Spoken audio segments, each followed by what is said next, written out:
Hi, I'm Manuela Metters and welcome to my YouTube channel. Today we're talking with Jenny Santos. She is a college student at the University of Oklahoma, and we're just going to spend some time getting to know each other and have a few questions up my sleeve. Maybe Jenny has a few questions. I don't know. Let's feel it out. Hi, Ella. Hi. Hi, Jenny. So tell me a little bit about yourself. Yeah. Oh, I'm so excited. Well, I'm not from Missouri. I'm from Arkansas. Yeah. I moved to Missouri for my freshman year of James River College. And I've been here for around 3 years now, and I am planning on staying here, but continuing my education at the University of Oklahoma. I grew up in a very big family. I have 6 siblings. All boys and then one girl. You're the only girl? No. I have another sister. Okay, yeah, but she's really young, so I didn't really grow up with her. I grew up with mainly all my brothers. But yeah, I love family. I love spending time with friends, just doing things that make me happy. But that's a little bit about myself. Yeah, love it. Let's dive in pretty deep. One of my questions is, what is one lie about yourself that you have been believing? Or what is one lie that you have believed about yourself that you're no longer believing? Yeah. I definitely think one big one that I don't believe anymore, but it wasn't until recently that it was I hadn't believed it, was I did not grow up Christian. My family was never religious. My mom and dad were never. My grandparents actually were the only ones that ever really cared enough to bring us to church. So I did not grow up knowing anything about Christianity or even desiring something like that. And it wasn't until I was 17 that I got saved. And then after that, I didn't really know what it meant to be called into ministry. I didn't know really anything. And then I think when I was called into ministry, there was just a lot of people that always said that because I didn't come from a background of always going to church on Sundays and Wednesdays or serving in the church, that I really wasn't going to be cut out for ministry. And I believed it for a really long time. Mm-hmm. I even believed it when I came to the James River College, which is it's a leadership college, and it was really hard for a long time because I feel called into youth ministry, but I feel called into being a creative in youth ministry. And for a long time, I didn't really think I was ever going to be able to achieve that, just because there were so many people that told me I couldn't. But it wasn't until I would say last year, there was a moment where it just hit me that I was no, I don't have to believe that. I never really did have to believe it because I know who created me. And as long as I am secure in what I have been called in by the one person that it really does matter, then I don't have to believe that stuff. Yeah, so that's really good. For the subscribers that don't necessarily know Christian terminology, what would you say? What is ministry? What does that look like? Yeah, I believe that ministry can look like a lot of different aspects. It doesn't necessarily always mean you're going to work at a church or you're going to be a pastor. I do believe that ministry, if you're a nurse, for example, your ministry is you spreading the gospel where you're planted at and where the Lord has led you. And so for me, ministry really does not mean oh, I am going to be a worship pastor, I'm going to be a youth pastor, I'm going to be a senior pastor. I feel like God calls us in very different ways into ministry in the seasons of the life that we're in. So my ministry right now for a long time was I was a college student and I was finishing my degree, and my ministry looked like putting everything I had into that degree, making sure that I was gaining everything I could out of my leaders that I have and have had. And so that's what I believe ministry is. I believe that ministry is a calling that the Lord has placed on everyone to reach people that don't know him and that need to know him. Yeah, that's really good. How are you practically, so from what I'm getting from this conversation is you're saying that one lie that you have believed about yourself was the fact that you couldn't enter full-time ministry, right? How practically are you keeping your mind there and like not feeling discouraged, or like what motivates you? Yeah, I think the biggest thing that has motivated me in I mean, I said in the beginning, I have a lot of family. I grew up in a very big household. I grew up with going to family gatherings every weekend, basically. And one of my biggest motivations is my brothers, and it's my sister, because I was the first child to go to college, and I happened to go to a ministry college.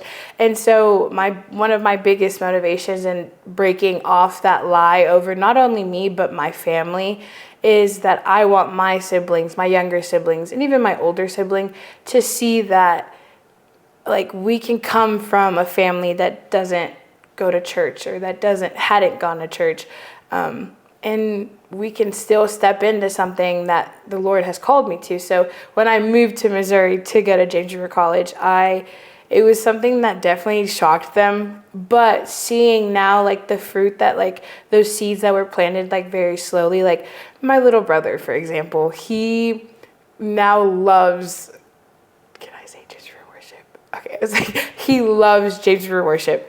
The moment that he saw, like, the Let It Rain video, he has not ever stopped sending me, like, their YouTube videos of their worship songs. And that's something that my little brother never knew of. And I believe it's just such a God-given thing that, like, we're able to plant seeds into our family. And my older brother, for example, he has never been religious. He never really had a care for it, and now, like, he'll send me scriptures, he'll send me like, hey, I'm praying for you today, which is something that's so big. So practically, I always in the morning, I just wake up and I thank the Lord for allowing me to wake up, because that's like the biggest blessing. But something that practically I do is in my devotional, like, notebook that I have every morning, like, I write from, like, the scripture that I'm reading from, but then I write down, like, okay, like, you're doing this not only for yourself, but you're doing this for, and I write their names down. And then I also just write, like, I am very, like, a visual person. So when I see it, I'm like, okay, like, remind myself. I write down every morning, like, I am, and I just fill in the blank, and I fill in what scripture says. So, like, I'm a child of God. I'm the daughter of the highest king. I am called and worthy. Like, I am beautifully and wonderfully made. Like, I speak truth over myself every morning in such a practical way. So yeah, that's like two of the things that I do. I mean, yeah, you nailed it with the affirmations every day. That's a powerful thing that I hope every single person is doing, because the power of our words is absolutely incredible and effective. So going into this, like, next school year, and I believe you're doing online college, because this is your first year doing online college, right? Yes. Okay.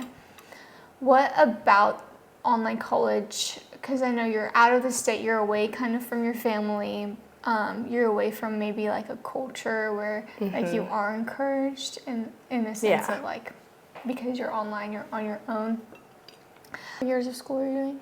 I am doing, I think, 3 to 4 more years. 3 to 4 more years. Are you getting a master's in something? In what? I'm starting off with getting my bachelor's in architecture, and then my master's, I just don't really, I think I might get it in business, just because I was like... Something. Yeah. But I know I want to get my master's really bad. Like, that's so, like, long-term career-wise, are you thinking, like I know we talked about ministry a little bit, but are you thinking to be, like, working at a church, or kind of... Yeah, I would like to work at a church full-time, but I also, like, want to have something else that I can do. Like, fall back on? Yeah. Okay, cool.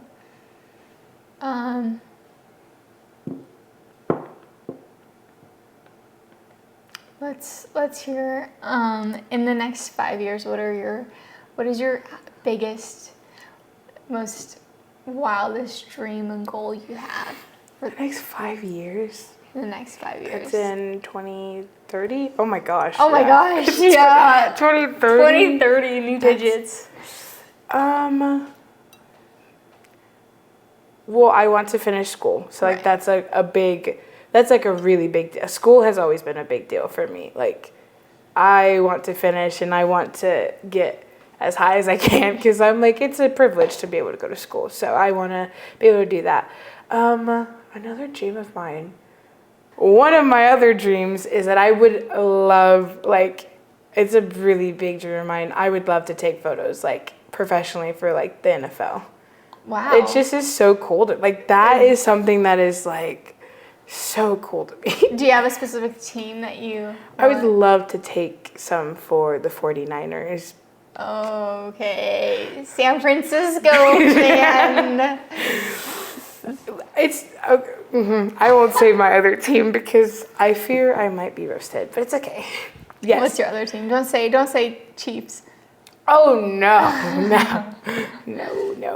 The Cowboys was the other team. Okay. Well, I can see Cowboys. Cowboys have a good cheerleading squad. Yeah, that's what a lot of people say. So, like, honestly, if they offer it, I'm going. I don't care what anyone says. They have the money to fund that for sure. They really do. That's another one of my dreams. I really would love to, like, professionally, like, go and take photos of the NFL. But also, like, I want to get into, like, filming, like, trips. I want to travel so bad. It's just always, like, been, like, I've been out of the country maybe, like, once, and it was to the Bahamas, but that was, like, ever since then I was like, oh yeah, this is something that I want to do when I grow up. So I would love to be able to, like, learn more about, like, videography and, like, film all the trips that I go on. That's another big dream of mine. I want to travel. Another dream of mine is I want to have a family one day, hopefully. Oh, 100%. Hopefully. Please. Yeah, what else is a dream of mine? In the next 5 years? In the next 5 years. I'm, like, trying to think. So in the next 5 years, you want to shoot for the NFL? Yes. Full finish school? Yes. Travel? Where specifically? I really want to travel to, like, Japan. I haven't been, but that's, like, in my top. Yeah, I want to go so bad. But that's, like, somewhere I'm like, if I make it there. And then you want to have a family in the next 5 years. The next 5, I would like to have a family, yeah. Yeah. Those are, I feel like, pretty achievable goals. Yeah, I think so. Yeah. Well, I think you have a straight path ahead of you. Catch me at an NFL Super Bowl. Like, yes. Is that Jenny? Oh my gosh, that's such a dream. Like, imagine just one day looking at the TV and being like, "Wow, that's Jenny." Wow, Jenny's there. I know we're at home in Missouri. You're at NFL stadium. Oh, I would love that. That'd be incredible. That'd be a really. I would shout you guys out. On your camera. Yeah. Or just pull out a poster. The camera's on me, and I'm like, Elizabeth, Ella, and Cameron, shout out. Golden. I would love that. Okay. What is something that your heart burns for? That's a good question. I would say something that the Lord has always, like, just impressed in me and my heart has been, like, youth. I love, and like I said, I feel called into youth ministry. But that is something that I'm very passionate about. I'm very passionate about the next generation. I just remember the life-changing experience I had in youth and the way that one good encounter with, like, a youth pastor, not even a youth pastor, but, like, a youth leader really changed my life. And I want to be able to, like, do that for other youth students. And so I do think the Lord has given me such a heart for them. And it's hard because teenagers they're getting very different from how I was when I was a teenager nowadays. But when you learn how to communicate with them and well, they are so eager and they are so excited and just, they're so hungry for what the Lord has for them. And that I just think is so, it brings such an adrenaline and just, like, an emotion out of me that I'm like, wow, like, this is amazing. Like, I could do this for the rest of my life. So that is definitely something that the Lord, like, my heart burns for them so For the much. next So generation. yes, That's a powerful. What is your message to the next generation? I think my biggest message to them is, yes, life is very complicated, and I believe that because I know my life has been complicated at times. But when you really think about it, in the midst of every circumstance that we consider bad or even the good ones, like, God is still God. And at the end of the day, it's such a simple love that he gives, and he has for us. It's a very, like, big and passionate and, like, such a huge love that he has for us.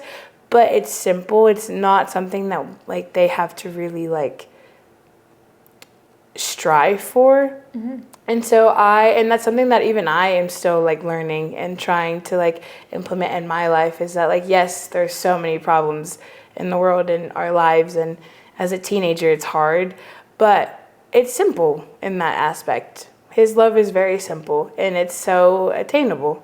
And that's, like, my biggest thing when it comes to the next generation, is that I want them to understand that, and I want them to see that they are worthy of it, and it's something that I want them to know. So That's powerful. That's a message that will speak. That's for sure, and it's very much needed. So yeah. I appreciate people like you, Jenny, that, Thank you. that see the next generation, that pour into them, that empower them. It's ultimately, I want our ceiling to be their floor. Yeah. And I think that's, like, your heart cry, and I'm so honored to know you. I'm so honored to see where your life goes. Oh, thank you, Ella.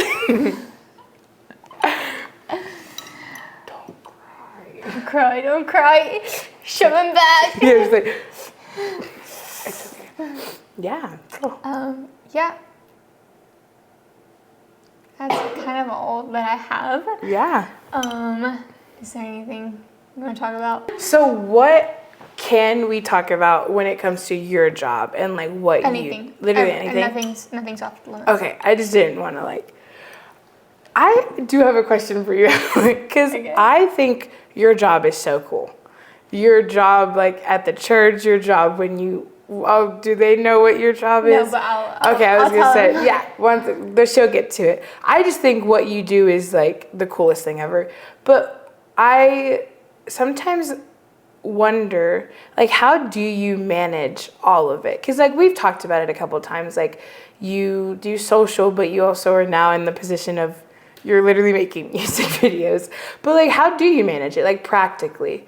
Like, when you come home, like, do you leave work there, or do you, like, how has it been managing and balancing, like, work is work and my life is my life, you know? I don't know if that's a clear question. That definitely makes sense, because I do have a lot on my plate. For the people that don't know, I am a social media content creator for James River Church. And I also, I guess, produce music or edit music videos for their worship, and then I freelance on the side. How do I handle, like, the work-life balance?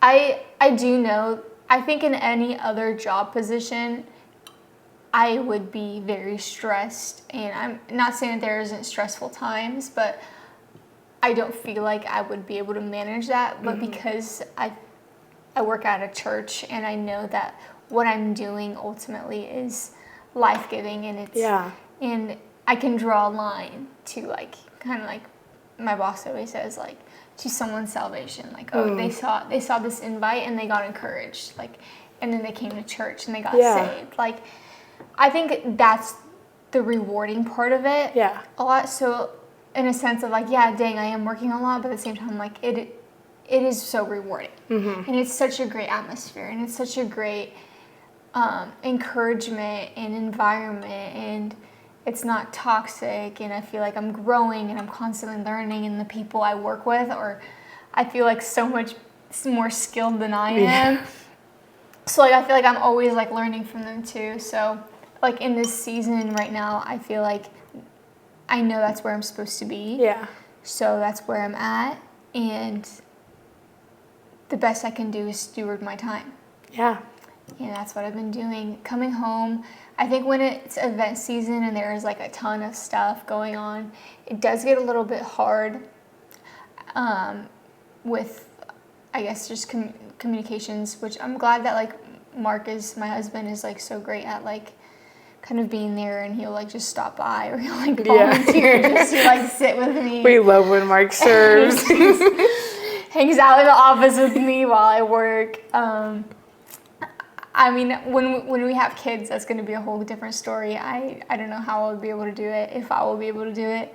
But I think while it's the two of us, we are intentional with like date nights. We're very intentional with spending time together. We are intentional with like, this is when we read the Bible. We have certain patterns and certain, I guess, things that we prioritize, so that we keep each other also like center and focus. Ultimately, I think my job comes under my relationship with my husband, and so I do see that as a priority. So when I come home, that is my priority. I leave work at home. Don't call me. Don't text me. I won't answer. I'm with my husband. So, yeah. Oh, that's so sweet. Yeah.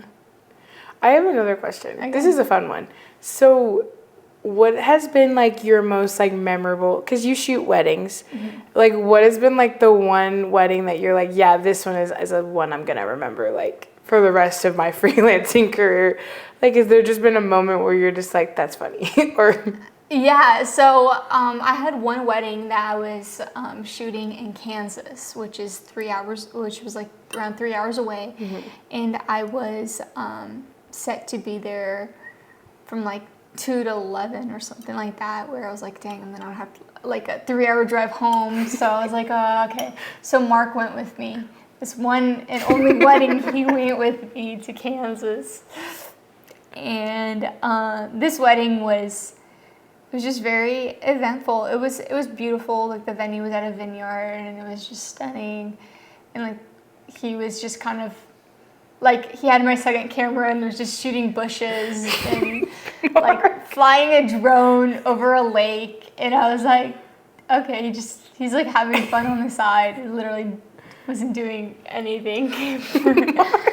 And then, anyways, towards like the send-off comes up, and at this point, a lot of people at this wedding were pretty wasted, including the bride and groom.